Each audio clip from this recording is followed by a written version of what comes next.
Howdy folks, Jambareeqi here. A couple of months ago I reviewed Teen Titans Season 3 and felt very let down by it, so I'm going into Season 4 with a cautious attitude. However, this is still Teen Titans, there's a chance this is going to be an awesome season, so fingers crossed.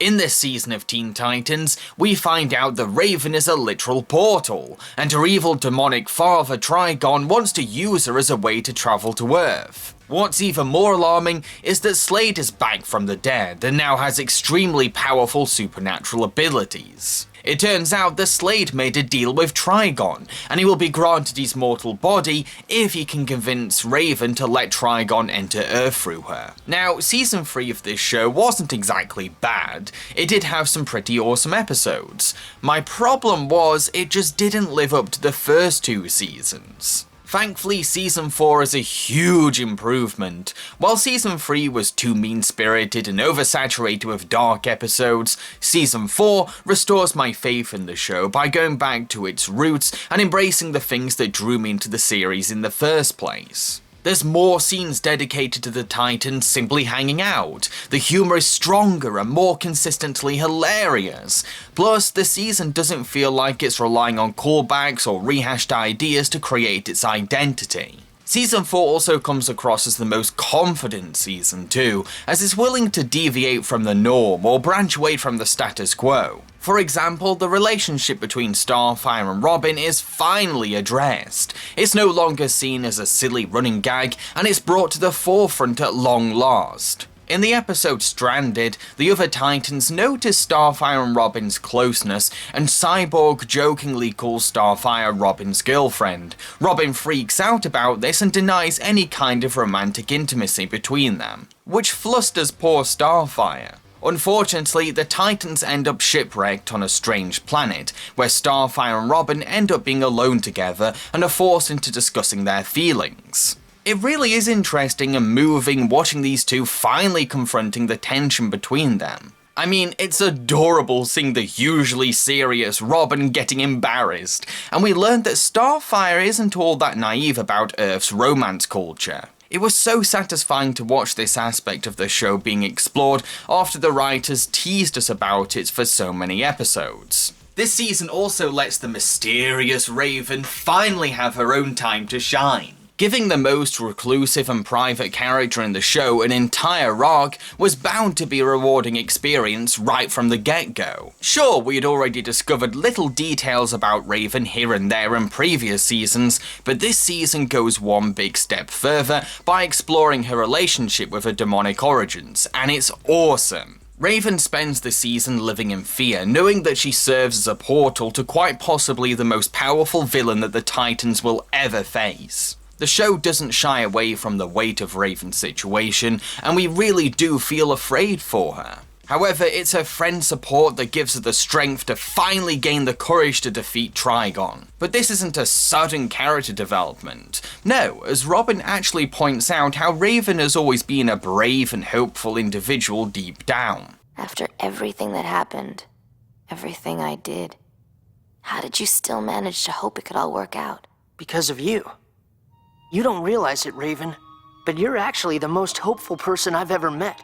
From the day you were born, they said you were evil, that you were created to do unspeakable things. But you wished for more. You dared to hope that you could be a hero.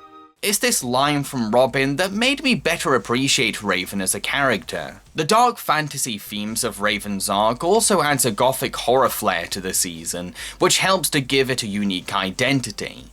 The hellish imagery, demonic characters, and apocalyptic backgrounds all play into this overall presentation. As a fan of this kind of weird, sinister aesthetic, I really dig the tone that the season ended up going for. However, this season isn't just about Raven, as the other Titans get their own episodes too, as usual. Not only does Starfire confront Robin about their feelings for each other, but there's also an episode where the Titans have to work with a superhero called Val-Yor, who has a prejudice against Tamaranians. However, she actually tries to be the bigger person in the situation by letting her actions prove that his hatred towards her is unfounded. And the episode even ends on a very profound message about maturely dealing with bigots.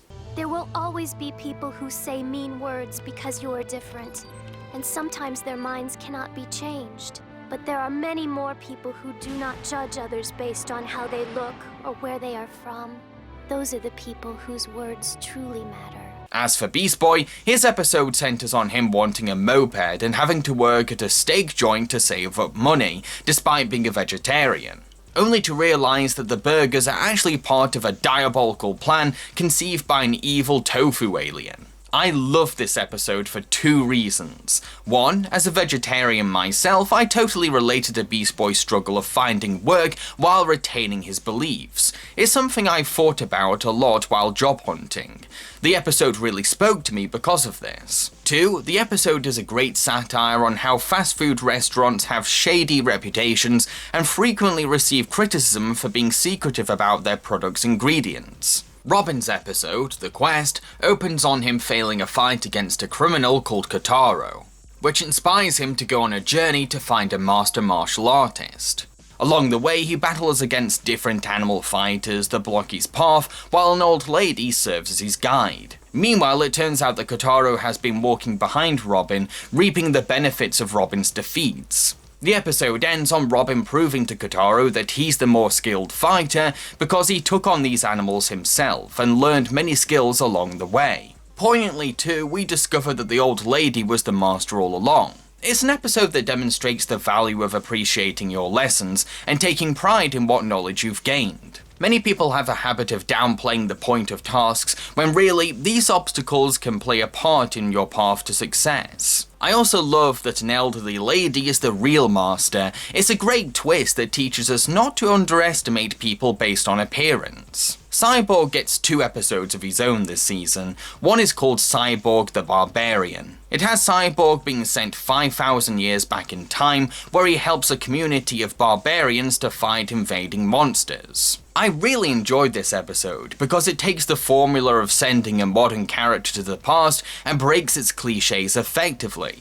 There's no goofy culture shock gags that you would expect in a narrative like this, and the community actually surprises us with their ability to progressively develop. It's also just a really neat premise, having a half-man, half-machine trying to survive in a time period without his required technology. I admired Cyborg for finding ways to adapt to the time period, despite his limitations. It speaks volumes about his survival skills.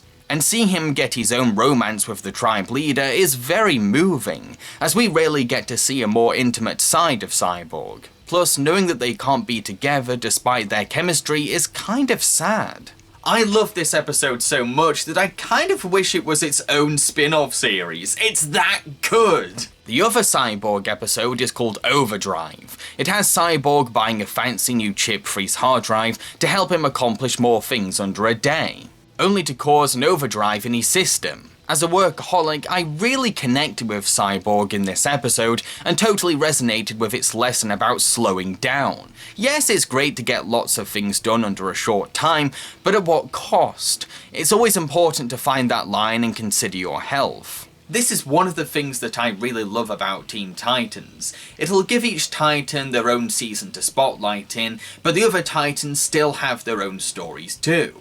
I really admire this compromise balance that the writers go for each season. Now, my problem with the villain appearances in Season 3 was that most of them felt like excuses to make callbacks to previous seasons by relying on the novelty of old villains coming back, thus giving the season a lack of its own identity because it was too dependent on this gimmick. Sure, it's cool to see some of my favourite antagonists again, but this was just overkill. In Season 4, old villains do reprise themselves, but mainly as quick cameos. This helped to create a sense of continuity without oversaturating the season with episodes about classic villains striking back. The only episode that did centre on a villain's return was actually a pretty awesome one too.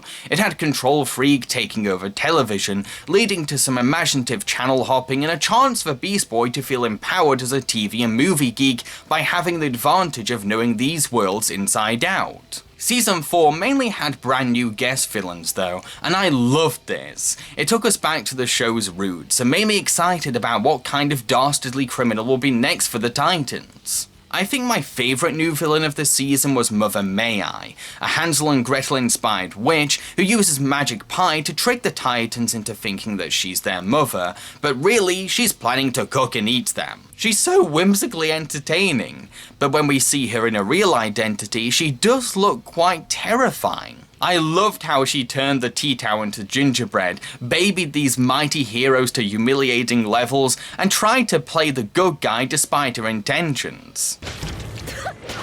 Sword-marking Clorbag! Your evil plans shall fail!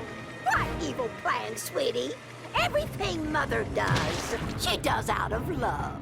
So what about Trigon, the villain of the season? What do I think of him? Well, holy shit! This may be one of the best villains I've ever seen in a cartoon series. Where do I even begin? The whole season does a fantastic job building him up. The season goes to great lengths to hide him away before the time is right, with only his bright red eyes being visible until then. Sure, we saw him before in Season 1, but that was just a metaphor in Raven's mind. And the way Raven reacts to his coming plays a big part in creating a sense of impending doom too. On the day Raven becomes aware of his arrival, she somberly accepts that this is the end and acts like it really is the last day for everyone on Earth. Plus, when her friends insist that they'll be able to defeat Trigon, Raven responds by saying this. Trigon isn't a villain.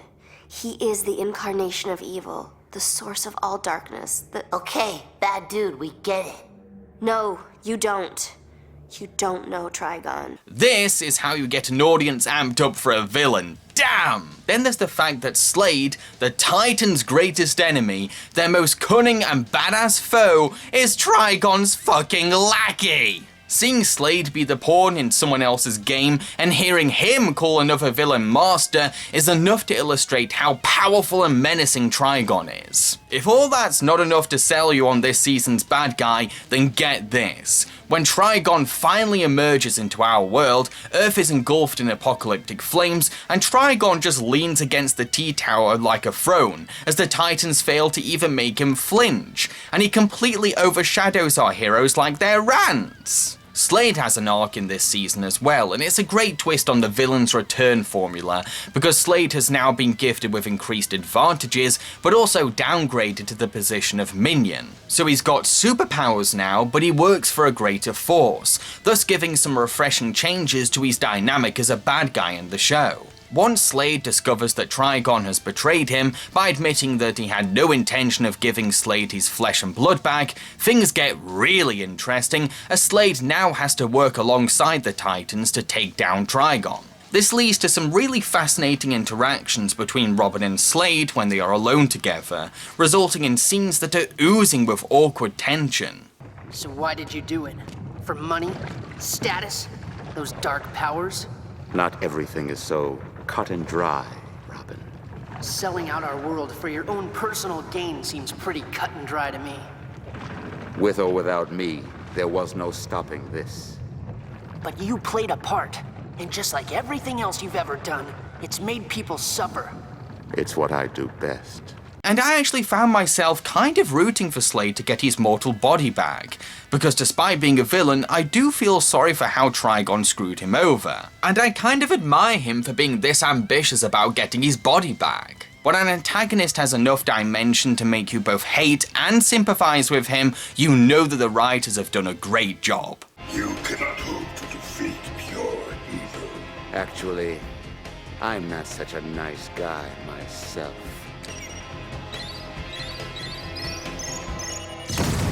To conclude, Teen Titans Season 4 honestly blew me away and proved itself to be a huge improvement on the disappointing previous season. It richly explored aspects of the show that I had always wanted to see the series address. The dark fantasy themes of the main storyline gave the season its own gothic horror identity. The humor and slice of life became more prevalent, making the show regain its equal balance of serious drama and fun comedy. But most of all, this season had one of the best villains I've ever seen in a cartoon series. I've been Jambareeqi and I hope you enjoyed this review. If you did, then feel free to subscribe to my channel because I make a lot of videos quite like this one.